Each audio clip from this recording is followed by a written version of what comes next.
안녕하세요. 미국주식론 대학이 미전입니다. 4월 21일 오늘의 미국주식 뉴스를 시작합니다. 오늘도 변함없이 미국 주식 투자의 정석을 지키고 있는 미존에 오신 것을 환영합니다.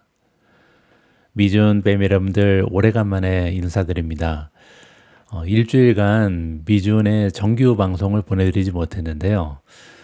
인공지능 목소리로 이제 간단한 영상만 여러분들께 공유를 해드리다 보니까 많은 분들께서 그동안 정규 방송을 기다려 주신 것 같습니다.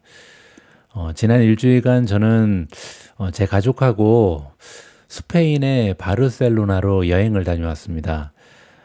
영국에서는 미국도 마찬가지죠. 해마다 이쯤이 되면요. 부활절 연휴가 있습니다. 그래서 아이들도 무려 3주나 학교를 쉬거든요. 그래서 3주간 이렇게 길게 방학을 하는데 제가 아이들을 그냥 놔둘 수가 없잖아요. 그래서 어쩔 수 없이 함께 여행을 다녀왔는데 역시 체력적으로 많이 힘들더라고요. 그래서 이제 제가 미존 올인원 멤버십의 컨텐츠도 또 매일매일 올려야 되고 아이들 데리고 바르셀로나 관광도 다녀야 되고 개인적으로 심신이 참 피곤해지는 일주일을 보냈습니다. 그동안 미국 증시의 모습도 그렇게 좋지는 않았죠. 그래서 많은 분들께서 미존 방송 기다려 주신 것 같은데요. 다시 이제 정상적인 생활로 돌아와서 아직은 방학이 끝나지 않았습니다. 이틀 정도 남았는데요. 그래도 저는 오늘부터 정규 방송을 보내드릴 수 있도록 하겠습니다. 자, 그러면 오래간만에 찾아뵙는 미존의 4월 21일 오늘의 빅주식 뉴스 바로 시작합니다. 지난주에도 미국 증시는 4일만 운영을 했죠. 지난주 금요일 날은 미국 증시가 문을 닫았는데요. 오늘 방송에서는 그렇게 커다란 뉴스, 새로운 뉴스는 없기 때문에 그러면 과연 지난 일주일 동안 미국 증시에는 어떠한 굵직굵직한 소식들이 있었는지 정리하는 시간을 마련해 보도록 하겠습니다. 가장 먼저 S&P 500 맵을 보시면요. 생각보다는 빨간색이 드문드문 발견이 됩니다. 오히려 녹색이 지배를 하고 있죠. 하지만 빨간색이 대부분 다 시가총액이 굉장히 커다란 메가테크 기업이잖아요. 그래서 전반적으로 3대 지수의 움직임은 좋지 않았다. 하지만 시장의 폭은 오히려 넓어졌다. 이러한 식으로 정리가 가능합니다. 3대 지수의 움직임을 보시면요. 지난 5일 동안 다우존스는 마이너스 2.62%, 나스닥은 마이너스 2.27%, 그리고 S&P 500도 마이너스 1.41%로 좋지가 않았습니다. 하지만 미드캡이라든지 스몰캡, 마이크로캡 이렇게 소형주들이 주가가 많이 올라가면서 전반적으로 작은 주식들이 상승하고 대형 주식들이 하락하는 일주일이었다. 이런 식으로 정리가 가능할 것 같습니다. 지금 현재 시장의 폭을 보시면요. 24.45를 가리키고 있는데요. 아직까지도 S&P 500을 구성하는 종목들 중에서 25%도 되지 않는 주식이 상승 추세에 있기 때문에 모멘텀이 굉장히 약하죠. 하지만 이 수치가 불과 얼마 전만 해도 5.16까지 떨어졌었습니다. 따라서 5.16%에서 24.45%로 많은 폭으로 시장의 폭이 확장됐다. 긍정적인 추세를 살펴볼 수가 있고요. 다음에는 변동성 지수 빅스를 보도록 하겠습니다. 빅스도 마찬가지죠. 32.70이기 때문에 아직까지는 공포지수가 굉장히 변동성이 큰 모습을 나타내고 있습니다. 하지만 이 수치도 불과 얼마 전만 해도 4월 8일 날 52.33을 찍었잖아요. 그래서 일주일 전과 비교하면 지금은 변동성이 많이 좀 잦아졌다. 이런 식으로도 해석이 가능합니다. 공포탐욕지수, Fear and Greed 인덱스도 마찬가지인데요. 20일에 머물러 있습니다. 그 얘기는 아직까지도 시장에는 극적인 공포감이 지배를 하고 있다. 이렇게 보실 수가 있는데요. 이 수치 역시도 불과 며칠 전만 해도 여기 보시면 그때 날짜가요. 4월 8일입니다. 4월 8일 날 무려 3까지 떨어졌거든요. 공포탐욕지수가 3이라는 극적인 숫자를 표현하고 그리고 나서 지금은 어느 정도 상승해 있는 상황이다라고 세 가지 지표가 모두 비슷한 추세를 보여주고 있습니다. 초이스 스택에서 제공하는 마켓 스코어도 마찬가지인데요. 아직은 23에 머물러 있으면서 공포 단계에서 벗어나지 못했습니다. 하지만 다시 한번 설명드리면요. 이렇게 공포 단계에 머물러 있을 때는 오히려 공포에 떨지 마라. 지금은 시장이 과도한 공포에 휩싸였기 때문에 저평가된 우량 자산을 적극적으로 매수할 기회다라고 역발상적으로 해석이 가능합니다. 지난주 목요일날 발표된 AAII 설문조사의 결과도 마찬가지죠. 지난주는 28.5, 거기에서 25.4로 다소 오히려 분위기가 악화됐습니다. 따라서 지금 현재로서는요, 시장의 참여자들 중에 4분의 1 정도만 상승 추세를 기대하고 있고요. 56.9%, 반이 넘는 과반수가 아직까지는 시장이 6개월 이후에 지금 수준에서 오히려 떨어져 있을 것이다. 비관적인 의견이 시장을 지배하고 있다. 이러한 식으로 시장의 센티먼트를 정리해 볼 수가 있을 것 같습니다. 다음에는 미주원 탑픽의 성적입니다. 지난 한 주 동안 반 이상 올라가긴 했습니다. 지금 보시면 5, 6, 7, 8, 9, 10 종목이 일주일간 상승을 했고요. 8종목은 하락했는데요. 일단 일주일간 마이크로 스트래티지가 16.47% 올라가면서 가장 좋았고요.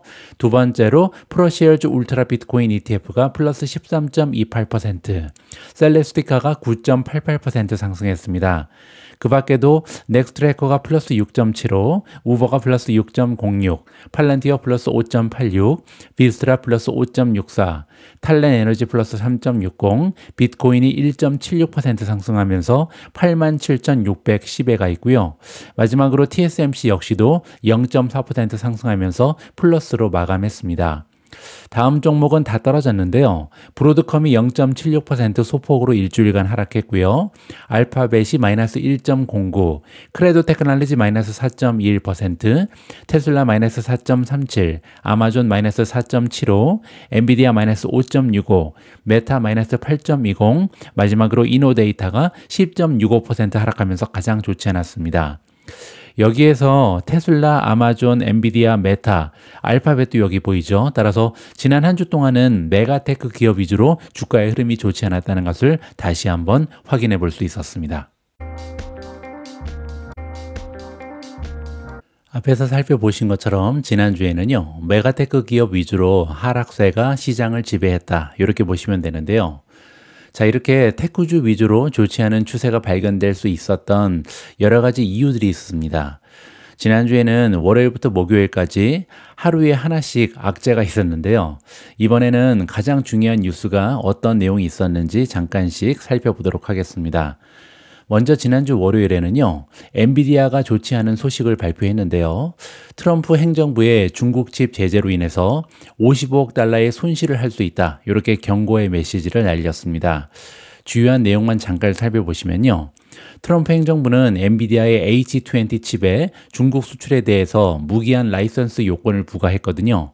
그리고 이 조치가 발표된 이후에 엔비디아는 55억 달러 상당의 평가 손실, 그리고 최대 140억에서 180억 달러 매출에 손실이 발생할 수 있다. 이렇게 굉장히 부정적인 뉴스를 시장에 내보냈습니다.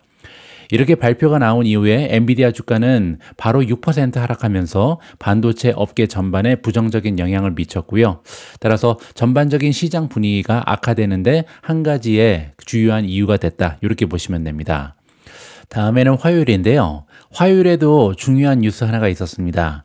S&P 500이 2022년 이후 처음으로 데스크로스를 형성했다라는 굉장히 부정적인 뉴스가 발표가 됐거든요. 50일 이평선이 200일 이평선 아래로 내려가는 데스크로스가 형성됐다. 이러한 소식이 시장에 전달이 됐고요. 여러분들 잘 알고 계신 것처럼 데스크로스는요, 단기적으로 시장의 심리가 악화되었음을 시사합니다. 하지만 과거의 데이터를 살펴보면요, 데스크로스 이후에 S&P 500은 단기적으로 하락한 이후에 회복하는 경우가 많았다. 따라서 이렇게 200일 이평선보다 50일 이평선이 밑으로 떨어지는 현상이 발견되면요, 단기적으로는 미국 증시가 추가적으로 하락하는 경우가 많았습니다. 하지만 중기적인 관점을 봤을 때는, 따라서 한 6개월 이후, 1년 이후를 보면 여지없이 미국 증시는 상승해 있었다. 이렇게 긍정적으로도 해석이 가능하고요. 여기 보시는 것처럼 5,500포인트 돌파 여부가 향후의 시장 회복에 중요한 관건으로 보인다. 지금 현재로서는요, 5,500이라는 굉장히 중요한 지지선이 깨졌기 때문에 약간은 미국 증시가 추세가 약화되어 있는 상황이다. 이러한 식으로 이해하는 것이 맞는 것 같습니다. 다음은 수요일로 넘어갑니다. 수요일에도 굉장히 중요한 뉴스가 있었고요. 시장의 분위기가 좋지 않았는데요. 파월 의장이 이런 이야기를 했거든요. 연준 풋은 없다. 지금 현재 트럼프 풋이 없어서 힘든데 연준 풋도 없다고 발표를 하면서 미국 증시가 다시 한번 급락할 수밖에 없는 굉장히 좋지 않은 소식이 발표됐습니다. 수요일에 공개석상에 등장한 파월 의장은요. 일단 금리를 조정하기 전에 경제 지표를 추가적으로 관찰할 필요성이 있다라고 강조했습니다. 아직까지는 움직이기에는 굉장히 리스크가 크다. 따라서 추가적으로 계속해서 발표되는 데이터에 입각한 결정을 하겠다. 같은 이야기를 반복했죠. 여기까지는 괜찮은데요. 여기부터가 문제입니다. 트럼프 행정부의 관세 정책이 물가 상승 그리고 고용 약화를 동시에 불러올 위험성이 높다. 이렇게 경고의 메시지를 날렸고요. 올해 남아있는 기간 동안 인플레이션 그리고 고용 모두 연준의 목표에서 벗어나거나 진전이 없을 것이다. 이렇게 우울한 전망을 제시했습니다. 자, 그리고 결정적으로 연준은 시장이 급락하더라도 개입할 수 없다, 계획이 없다 이렇게 선명히 언급을 했습니다. 그 얘기는 우리가 기다리고 있는 페드 풋이 없다 이런 얘기를 한 거죠. 그러면서 연준의 독립성을 법적, 정치적 압력 없이 지킬 것을 재확인했습니다. 이 얘기는 트럼프가 아무리 금리를 인하하라 이렇게 요청을 해도 나는 데이터에 입각한 결정을 할 뿐이지 결코 압력에 굴복하지 않겠다 이렇게 자기의 의견을 밝힌 거죠. 따라서 연준의 풋이 없다 이런 얘기를 하면서 시장이 다시 한번 하락할 수밖에 없었다 이렇게 보시면 됩니다. 자, 다음은 목요일인데요. 목요일 날 트럼프가 복수를 했습니다. 연준 의장이 이제 연준 풋은 없다 이런 얘기를 했잖아요. 그리고 나서 트럼프가 바로 그러면 연준 의장을 잘라야겠는데 이런 메시지를 시장에 전달했습니다. 트럼프 대통령이 파월 연준 의장을 금리 인하에 소극적이라면서 정치적 편향으로 비난했고요. 자신이 원하면 매우 빠르게 해임할 수 있다 이런 경고의 메시지를 날렸습니다. 반면에 파월 의장은 내년 5월 임기까지 나는 물러날 계획이 없다 이렇게 못을 박았고요. 대통령의 해임 권한이 불확실하다 이렇게 선을 그었습니다. 하지만 시장의 베팅 플랫폼에서 파월의 연내 퇴진 확률이 한 달 전에는 12.5%에 불과했는데요. 한 달 만에 25%까지 급등하면서 시장의 우려가 커졌다 이렇게 보시면 되겠죠. 그리고 또한 재무장관, IMF의 주요 인사들이 연준의 독립성 훼손 시 글로벌 금융시장의 불안이 우려된다. 이렇게 좋지 않은 메시지를 발표하면서 시장의 불확실성 그리고 걱정이 한 단계 올라갔다라고 보시면 될 것 같습니다.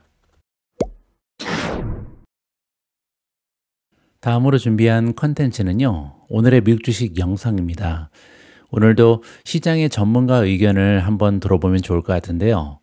앞에서 트럼프가 파월에 대한 공격을 좀 강화하고 있잖아요. 그래서 시장에서는 조금 불안감이 커지고 있는데 여기에 대한 카테리나 시모네티라는 전문가의 의견을 함께 경청해 보도록 하겠습니다.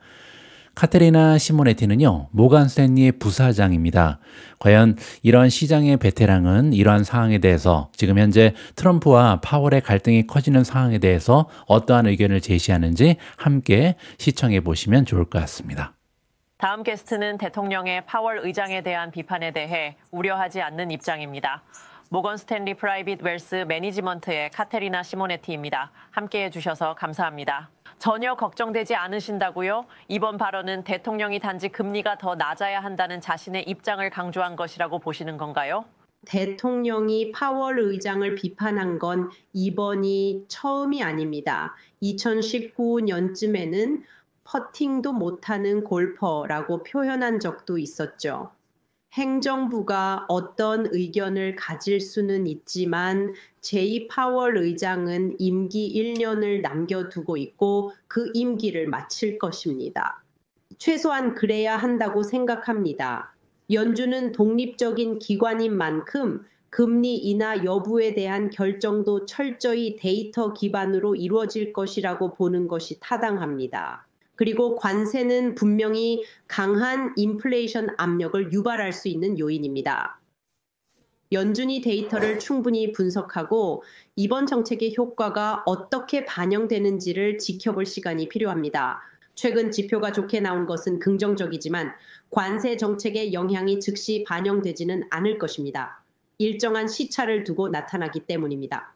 따라서 연준이 이번 결정에 대해 신중하게 접근할 것으로 보는 것이 자연스럽습니다. 저희는 올해 연준이 금리를 인하할 가능성은 없다고 보고 있습니다. 제가 너무 냉소적으로 보는 걸까요? 미국 정부가 9조 달러가 넘는 부채를 리파이낸싱 해야 하는 상황에서 대통령이 결국 파월 의장을 해임하려는 시도를 하지 않겠느냐는 생각이 드는데요.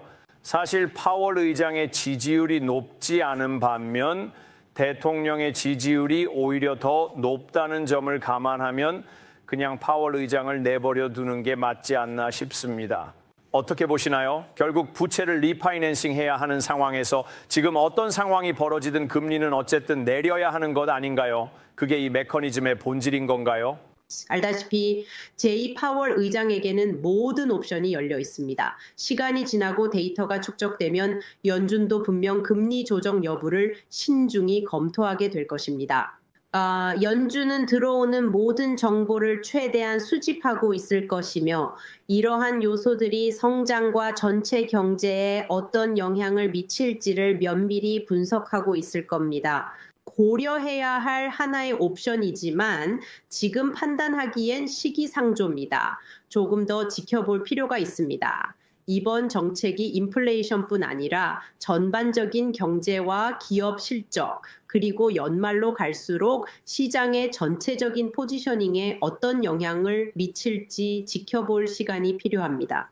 개인적으로 궁금한 부분이 있습니다. 대통령과 연준의 관계가 이렇게 얽혀 있는 상황에서 연준이 상당히 제약된 환경에 놓여 있다는 점, 이런 정치적 역학이 영향을 미친다고 보시나요? 지금 같은 상황에서 연준이 오히려 더 강경한 입장을 고수해야 한다고 보시나요? 아니면 이미 연준은 자신들이 정한 기준선을 그대로 유지하려는 입장이라고 보십니까? 제 생각에 배상 장관은 연준이 경제나 시장에 지나치게 개입하지 않기를 바라는 쪽에 가깝다고 봅니다. 재정정책 역시 만능 해법이 되어선 안 된다는 입장이고요. 아무것도 하지 않는 것이 최선이라는 쪽에 더 가까운 사람이라고 생각합니다. 궁금한 점은 지금처럼 양측의 발언 수위가 높아지는 상황에서 결국 한쪽이 더 양보해야 하는 국면으로 가는 것 아닐까요? 그렇게 보는 것도 충분히 타당하다고 생각합니다. 또 중요한 점은 대통령 입장에서는 관세 정책이 장기적으로 가져올 효과가 매우 크다고 보고 있다는 점입니다. 그래서 투자자들에게 단기적인 리스크보다는 장기적인 이익에 집중하라고 독려하고 있는 것 같습니다. 하지만 연준 입장에서는 단기적인 효과가 더 중요합니다.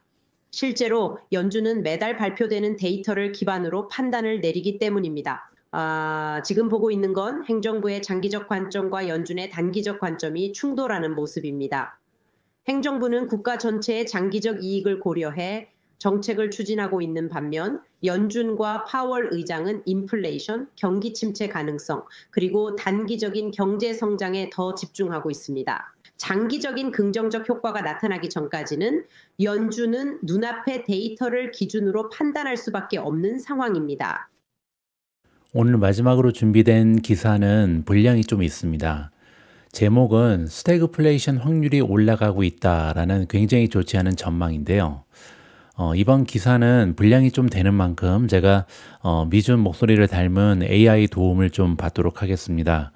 무려 10분이 넘어가는 긴 분량이고요. 마지막에는 제가 개인적으로 이런 스태그플레이션의 확률이 올라가는 상황에서 어떠한 투자 전략을 구사하면 좋을지 좀 상세하게 제 의견을 좀 여러분들께 공유를 해드릴까 합니다. 오늘 방송은 여기까지입니다. 제가 아직까지 여독이 완전히 풀리지 않은 상황이라서 좀 방송이 예전만큼 매끄럽진 않은데요.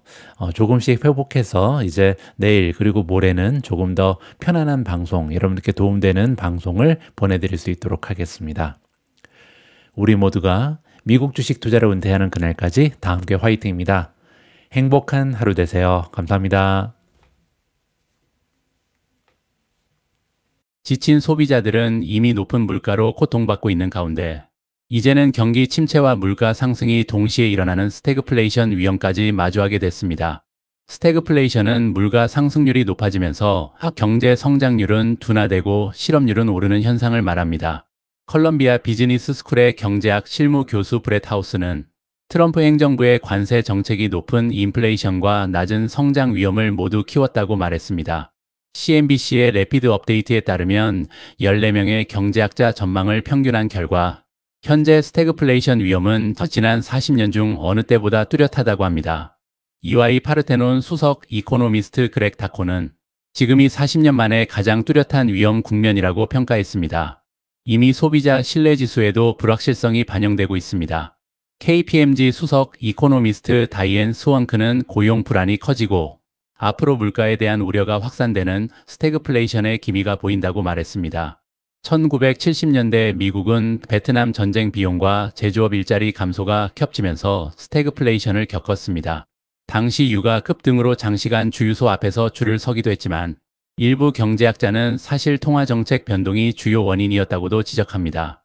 결국 당시 폴 볼커 연준 의장은 금리를 대폭 인상하는 볼커 쇼크를 단행했고 이로 인해 인플레이션은 잡혔지만 두 분기 연속 GDP 성장률 마이너스와 10% 이상의 실업률이라는 깊은 경기 침체를 초래했습니다. 오늘날에는 스태그플레이션이 1970년대와 똑같이 일어나지는 않을 것이라고 모간 스탠리 웰스 매니지먼트 시장조사 책임자인 댄 스켈리는 말합니다. 미국은 더 이상 외국산 석유에 휘둘리지 않고 임금 물가의 악순환을 일으키던 노조 영향력도 예전만 못하기 때문입니다. 다만 관세로 인한 불확실성이 기업 소비자 신뢰를 위축시켜 경기 둔화를 초래할 가능성은 크다고 합니다. 많은 기업이 트럼프 행정부 정책으로 인해 경기 침체 가능성을 포함한 경제 예측치를 수정하고 있습니다.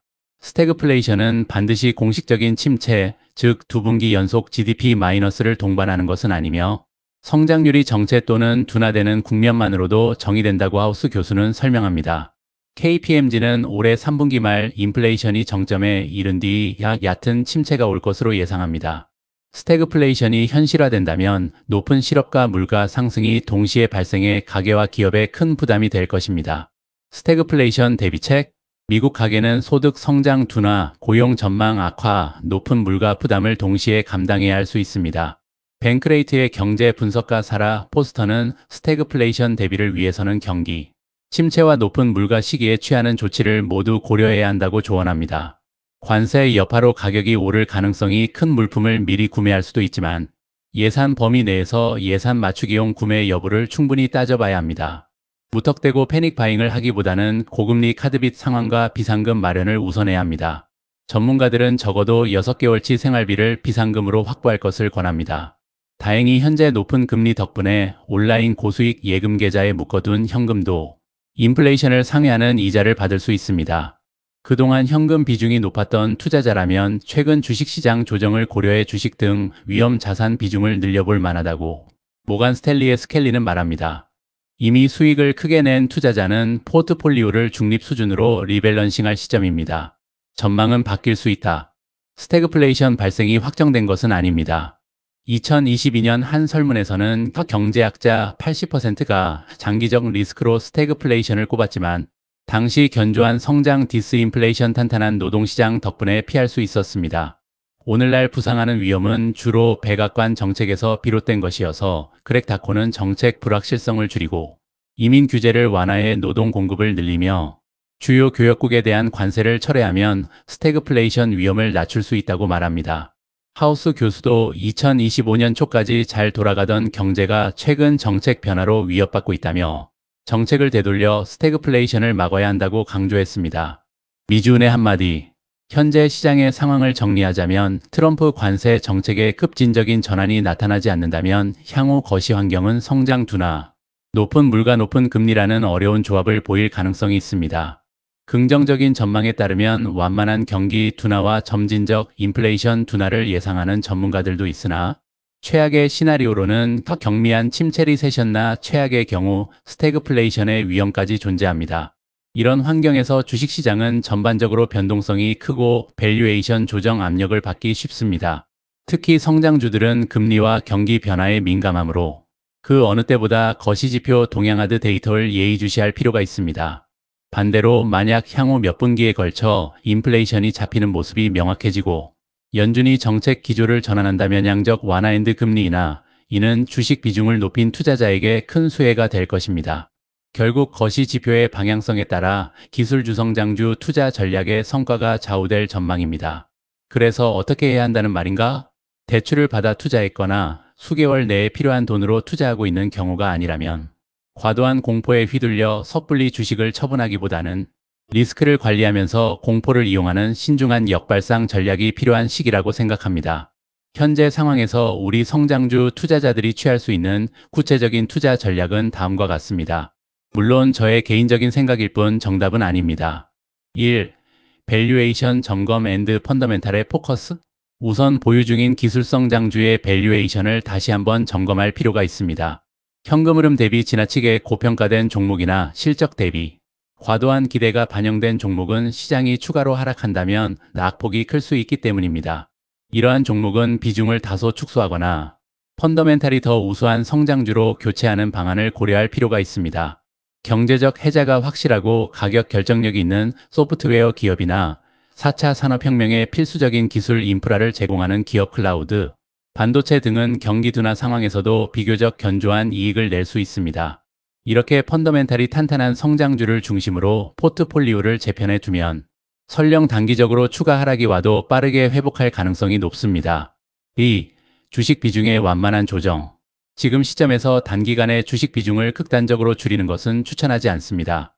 제가 여러 번에 걸쳐 과거 통계를 통해 보여드렸듯이 시장의 공포, 국면의 주식을 모두 팔아버리면 이후 회복 국면의 폭등장을 놓치기 쉽습니다. 대신 일부 방어적 조정은 검토할 수 있습니다. 예를 들어 향후 수개월 내에 스태그플레이션 시나리오가 현실화될 것이라는 우려가 크다면 주식 비중을 일시적으로 20%포인트 정도 축소하여의 90%, 70% 현금 비중을 확보하는 방안을 생각해 볼 수 있습니다. 이를 통해 추가 하락 시의 충격을 완화하고 심리적 부담을 줄일 수 있습니다. 중요한 것은 주식 시장을 떠나지 않는 것입니다. 중장기적인 관점에서 주식 비중 0%는 오히려 기회 손실 위험이 크며 특히 지금처럼 불확실성이 극대화된 시점 이후에는 반등이 오는 경우가 잦았다는 점을 기억해야 합니다. 3. 거시지표 모니터링과 민첩한 대응. 미래는 정해지지 않았습니다. 따라서 예측될 수 없으며 대응만이 가능합니다. 향후 거시경제지표 흐름에 따라 투자 전략을 탄력적으로 조정해야 합니다. 매달 인플레이션 주의, 연준의 스탠스 변화를 점검하고 확률이 높아지는 쪽으로 투자 전략을 지속적으로 수정해야 합니다. 만약 인플레이션이 예상보다 빠르게 잡히고 연준이 정책 완화 신호를 보낼 경우 이는 성장주에 대해 강력한 호재이므로 주식 비중을 충분히 확보해 두는 것이 중요합니다. 그 시점에는 오히려 기존의 방어 목적으로 보유했던 현금 채권 비중을 줄이고 주식을 늘리는 방향이 바람직합니다. 반대로 물가가 재차 상승하거나 침체 신호가 현실화되는 경우에 실업률 급등, 기업이 급감 등에는 손재를 감수하더라도 주식 비중을 축소하면서 빠르게 대응할 필요가 있습니다. 이렇게 민첩하게 대응하기 위해서는 주식을 팔기 전까지는 손해가 아니야와 같은 착각을 버려야만 상황의 변화에 따라 빠르게 움직일 수 있습니다. 주식시장은 포커 게임처럼 매일 시작과 끝이 있습니다. 매일 아침 증시가 열릴 때 모든 투자자들에게는 다시 한번 새로운 베팅의 기회가 주어진다는 것을 기억해야 합니다. 결론. 현재 시장은 스태그플레이션과 경기 침체에 대한 두려움으로 흔들리고 있지만 장기 투자자의 관점에서 볼 때 과도한 비관론에 따라 주식 비중을 크게 줄이는 것은 바람직하지 않습니다. 오히려 시장의 공포를 이용한 전략적 접근이 필요한 시점입니다. 과거 사례들을 볼 때 공포가 극에 달했을 때 매도한 투자자보다 끝까지 버티고 저점에서 추가 매수한 투자자가 승리했습니다. 다만 이는 무조건적인 낙관론을 뜻하는 것은 아닙니다. 단기적으로는 추가적인 급락 가능성도 분명 존재하므로 앞에서 제안드린 대로 현금을 확보하고 상황이 호전될 때마다 단계적으로 매수하는 안전장치를 마련하고 포트폴리오 역시 질적으로 강화하는 작업이 선행되어야 합니다. 이렇게 하면 혹시 모를 추가 하락에도 대비하면서 결국 찾아올 다음 상승 사이클에서 최대한의 이익을 누릴 수 있을 것입니다. 지금과 같이 변동성이 극심한 시장에서 가장 중요한 것은 자신만의 원칙을 지키는 것입니다. 감정적인 판단을 배제하고 데이터와 역사가 말해주는 투자, 교훈을 기억하면서 확률이 높은 쪽으로 베팅해야 합니다. 현재의 공포도 언젠가 지나갈 것이고 반등이 시작되면 견실한 포트폴리오를 구성하고 시장에 남아있는 투자자에게 수익의 기회가 돌아갈 것입니다. 경제 사이클은 주기적으로 상승과 하락을 반복하는 반면 기술 혁신의 가치는 장기적으로 구현되기 마련입니다. 따라서 지금의 어려운 국면에서도 4차 산업혁명의 큰 흐름을 믿고 전략대로 대처한다면 되돌아보았을 때 오늘의 결정이 옳은 선택이었음을 확신하게 될 것입니다. 공포에 흔들리기보다는 이를 활용하는 지혜로운 대응으로 장기적인 투자 목표를 달성하는 현명한 투자자들이 되시길 바랍니다.